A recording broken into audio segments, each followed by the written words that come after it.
For the public, Hebrew roots are Christians. It's Christianity that tries to, let's say, disguise it with Hebrew elements. That is, they put on a talit. A talit is like a cloak that they have, a Jewish cloak. They put on a talit and they put on... In other words, they're basically Christians in disguise, but it's Christianity in all its theology, all its perspectives. They just dress it up. For example, instead of saying Jesus, they say Yeshua. Instead of saying hello, they say Shalom. Instead of saying New Testament, they say Brit Hadasha. Instead of saying John, they say Yohanan, and so on. But it's Christianity just said in other words, but it's the same thing. What would be your vision for the future of this movement? Christians who believe in Yeshua and are starting to keep the Torah. Of course, we're on this side of the world. Thank you, Rabbi. Thank you for the question. I think I have a video on the topic. You can watch it. It's called Hebrew Roots, something like that. But I present it schematically. The way I represent it is that Catholicism is Rome and Judaism is Judea or Jerusalem. Let's call it Rome, Jerusalem. For a long time, the majority of people were in Rome. Then Rome started to have a movement, let's say, it's a collapse, and certain people began to move a little closer to the narratives of Jerusalem, and those are the Protestants. Then, in the 20th century, there was a revival in academia about the fact that Jesus was Jewish, and the apostles were Jewish and Hebrew. Because the state of Israel was reborn, many factors were revived that made people remember. What about the Jewish context of the Christian Bibles then? Even though, in my opinion, the context of the Christian Bibles is Greco-Roman.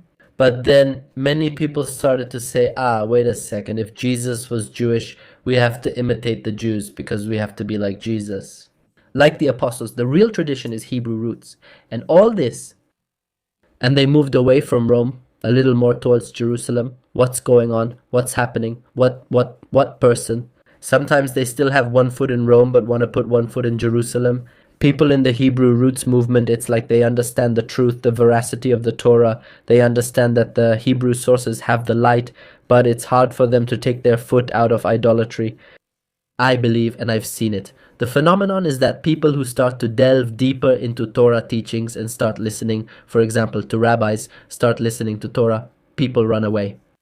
Escapan, terminan. When they leave, they pull their foot out of idolatry and either become Noahides, which for me is the ideal, or they convert, which is also very good. Both paths lead to the Torah. People who seek Torah rarely become atheists, though it happens. I notice some ask, since they want Hebrew roots, what should they do? I'm going to listen to what they say about the parasha, since it's part of the Torah. For example, you can listen to Rabbi Yonatan Gal-Ed from Breslev. They start to say, wow, let's compare the church sermon versus what the Torah has to offer. It's a huge difference. And that's why people end up coming to the conclusion that they want to be monotheists. To your question, I think that Hebrew roots is simply another postmodernist movement of people who understand the value of the Torah, who want to take part in this, but haven't left their religion yet. But I think it's simply a transitional movement. And one more question, Arino, sorry. So what would the future be then? How do you see the situation in about 20 years from now? Because this is growing throughout Latin America. Yes. In 20 years from now, I hope the following will happen. And by the way, there's no need to speculate too much. You just have to look at the data. I believe that in 20 years, there will be very solid Noahide communities.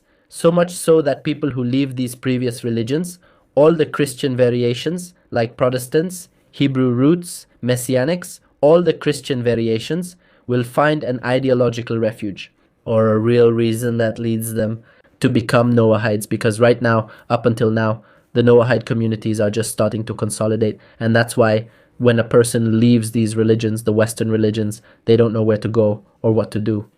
When the Noahide communities consolidate, which I think in 20 years will be much more structurally and numerically consolidated, the focus of Jewish dialogue will be between, right now, the dialogue is Jews with non-Jews. In 20 years, I think the dialogue will be non-Jewish, with non-Jews, but the non-Jews will be non-Jews, Noahides, monotheists, who already have knowledge of Judaism and are presenting it to non-Jews who still don't have that knowledge, but will have it.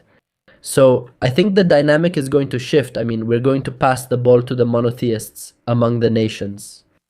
I hope that's true in 20 years. It makes sense to me. They start saying that they are already Ephraim and that they're the lost house and things like that, right? They don't follow Jesus, they follow Paul. Exactly, that's a Pauline theology, 100%. In fact, there are texts from Jesus that are quite hostile to non-Jews, but that's how I see it, and I don't want the audience to get confused. I have nothing against them learning Hebrew and speaking Hebrew. If someone greets me with shalom and speaks to me in Hebrew, I really appreciate it, and I'm glad people are connecting more with the Torah. What I don't think is right is that people obscure who they are. Why? Because Christianity put that idea in their heads. Some Christian groups teach that the Jews were already saved and I don't know what else, so that's why Jesus had to die. So people have a subconscious desire to be part of God's people. And the only narrative they were sold with videos like A Rude Awakening and all that is that they must adopt the Israelite identity. In response to what you're saying, they'll say, no, not all Israel are Jews. There are also the 10 houses, the house of the 10 tribes. So they try to create a narrative to say that they are, yes, by faith, meaning faith is synonymous with imagination. I am an Ephraimite by faith. Imagination, okay. Yes, it's imagination. However, for someone, for example, a person in Mexico, to obscure the fact that God made them Mexican seems to me the worst contempt for God. Because if Hashem decides that a person is from Mexico and, I don't know, led all of human history so that he would grow up in Mexico and be born there, and the fact that the person suddenly says, no, I despise my Mexican identity because I am an Ephraimite, that is to say, God made a mistake. So, or if the person wants to convert to Judaism and go through the halachic process, that's fine, that's something else. But trying to downplay their identity seems to me to be something very serious, and that's what really bothers me. It's not so much whether they dress up or not, but what hurts me is that non-Jews try to downplay the great value God gave them. That's what makes me a little sad with them. Yes, it's a show. Like I was saying, the way they dress like this or that is really just a show. By the way, dressing like this or that isn't really good either, yes? I mean, it's downplaying their identity. It's trying to take on something that isn't theirs. It's like, in fact, there's a Noahide law that prohibits theft. And one of the explanations in Noahide law is that a non-Jewish person shouldn't appropriate another identity at all. And that's why dressing up is also identity theft, and it's a Noahide prohibition beyond idolatry. So you're right, it's a phenomenon we should point out. The negative part, still also maybe the positive part in quotes, is that they're getting closer to the Torah. I think Hebrew roots is simply transitory. Nobody stays there in the end. There are communities that come and go like cycles. There are people who actually, it's so funny. The most anti-missionary people I know are, in the end, the people from Hebrew roots, Nazarites, Messianics. Why? Because they basically pulverize Christian theology. They show the person a little bit of Torah, and when the person gets a little more curious, they realize that Hebrew roots is a story that doesn't make sense. And they end up converting precisely to Judaism. So it seems to me that in the end, they are playing a role in this whole process that Hashem put in the world. Here they say, Shad, since I'm curious, does your shirt have hair on it?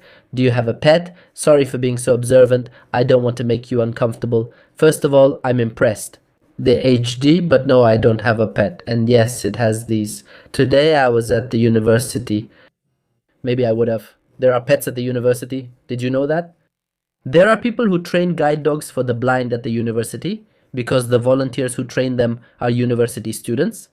So if you go to my university, not only are there cats everywhere, but there are also dogs. You walk into the classroom and there are dogs. So I was there today, and it's possible that it came from those dogs.